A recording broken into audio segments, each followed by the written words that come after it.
He talked about using handheld cameras a lot. He talked about having the visual experience be dirty, and by that he meant not always, perfectly composed, but a sense that there's a certain kind of a sense of chaos and horror film aspect to it, and I liked that a lot.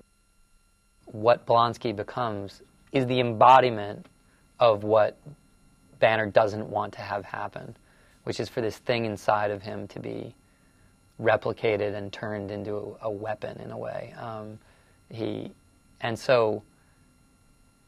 And yet the only thing that they can put up against it is this, the equal and opposite force in a way, which is Hulk.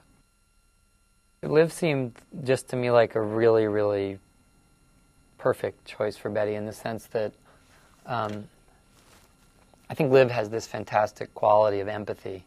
She's in many, many films that I've seen her in. I think the thing I'm always most drawn to about her is that she just seems to have a very palpable connection to other people's pain or emotions, and she's got this great kind of wordless sensitivity.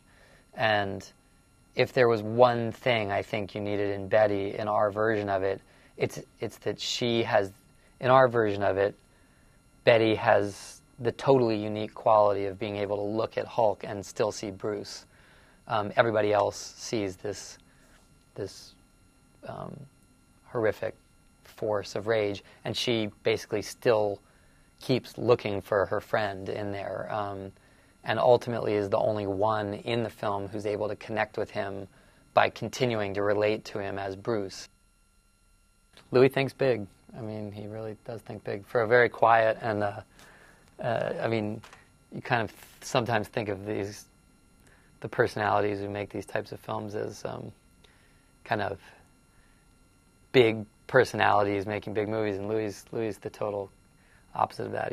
He's incredibly gentle, very soft-spoken, very very collaborative, and very I don't know. He's great. I mean, I really have profound admiration for his cool head.